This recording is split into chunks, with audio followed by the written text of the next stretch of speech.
Hello everybody, Skullcube here. Most memorable shooters, asymmetric or not, have their fair share of game modes. One might ponder, how exactly should a dinosaur versus human game play out? Today I'll be discussing Lukewarm Media's solutions to said conundrum.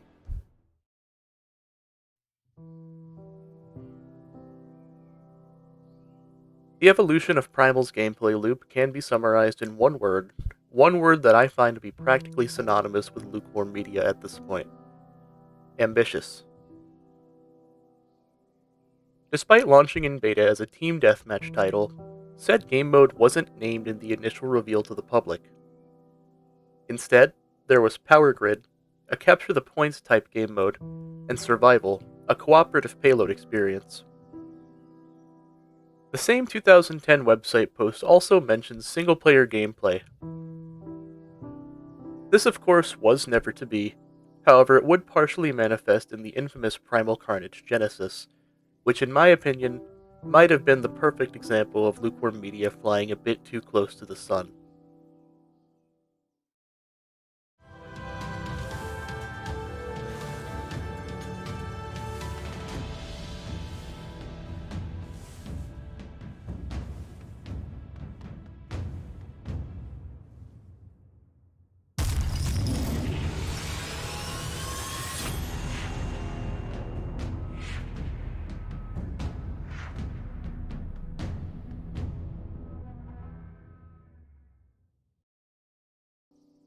This scrapped title was to expand upon the story and lore of this franchise, however it would get no further than this teaser trailer.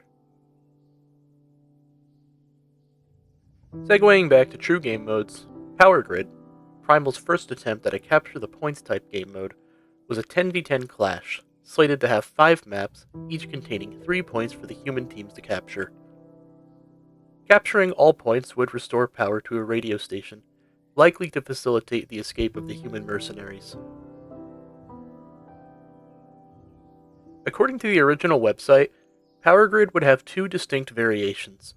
Submode A, which grants the mercenaries bonus time per successfully captured point, and Submode B, which does not grant said bonus time, adding brutal pressure to the mercenaries' plight. With over a decade of hindsight, I gotta say, Mode B just sounds like a nightmare, and I'm glad they didn't go through with that. I imagine that early playtesting shut that idea down quickly.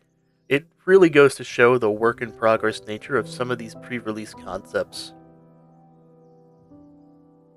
Speaking of early playtesting, Mac, a developer of the original Primal, who works on Extinction nowadays, archived some playtesting sessions of a makeshift game mode, in which he graciously allowed me to share for this video.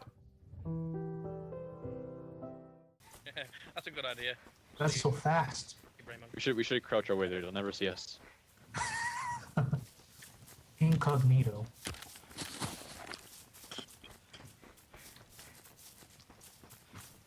They'll never get us alive. We have to blend in to survive. Oh, There's raptor one running- crossing the river. Sorry, he can't see us. We're crouching. We blend into the small grass. So, Mac, you know what to do, right? Right. let me guess, hide against the wall somewhere. Oh, behind! know, Behind! Behind!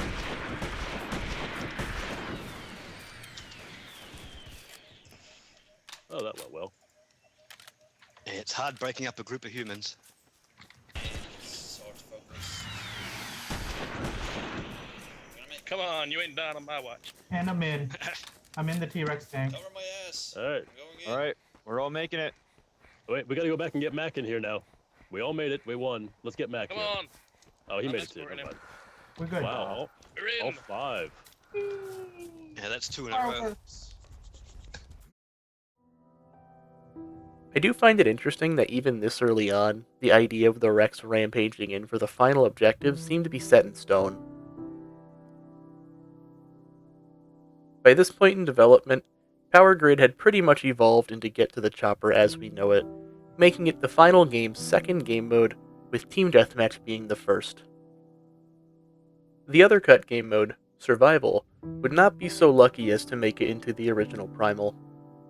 Survival was set to be the game's co-op mode. A team of player-controlled mercenaries would escort a payload while fending off hordes of AI dinosaurs, capped off with a dinosaur boss battle. Fun fact, Primal Spinosaurus may have been planned to be one of said bosses. In survival mode, players start on moving platforms. Once the final point is reached, they'll have a showdown with the boss. What kind of boss? Dinosaurs like the Spinosaurus. Oh god, you bred Spinosaurs? Survival would be set over 4 maps and limited to 5 players, presumably to have each player be one of the mercenaries. There's a decent few pieces of concept art depicting treacherous railroads and canals, even some paintovers and schematics that appear to be an early attempt at making payload maps. Despite all this brainstorming, survival was nowhere to be seen in the final product. It really seems that dinosaur AI was something that Lukewarm Media just couldn't nail down. They even partnered up with some software developers to try and iron this out, but it seemed to be an Achilles heel for the team. However, in classic dinosaur fiction fashion, life found a way. Survival would claw its way out of its scrapped status in return for Primal Carnage extinction. It's been nearly 10 years, so I believe it's safe for me to say, but I actually QA tested for the survival update for extinction, back before open testing was a thing. And it was a pretty awesome experience. I can't say I've played much survival since I did the original testing for it, but I think in spirit for this video I should go back and show the game mode some love.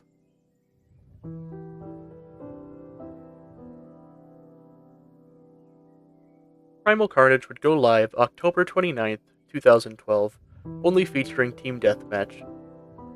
This would be a contention point for a lot of players.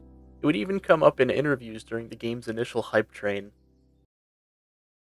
So what kind of modes are you looking for on launch? I mean, obviously we're playing a little bit of Team Deathmatch at the moment.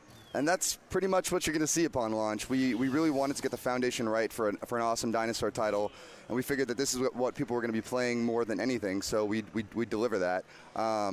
Make sure that all the abilities were balanced, and it's looking awesome, I think. So people are going to get a chance to, again, Team Deathmatch, there's no respawn delay, there's no upgrades, it's basic. You pick your character, there are no caps. Whatever character you want, you get into battle and do what you do. In the grand scheme of things, Primal had a ridiculously quick dev cycle for an indie title, so I can imagine that getting multiple complex game modes out for their 2012 launch was nigh impossible. Unfortunately, critics were not impressed with the lack of gameplay options. In turn, just months later, Lukewarm Media would release the final form of the Power Grid concept, Get to the Chopper. Thankfully, the release of said game mode would alleviate the very valid fears of deathmatch fatigue. It should be worth noting, Primal Carnage did have a third game mode. The titular Capture the Flag game mode of the franchise, Capture the Egg, was in the works circa early 2013.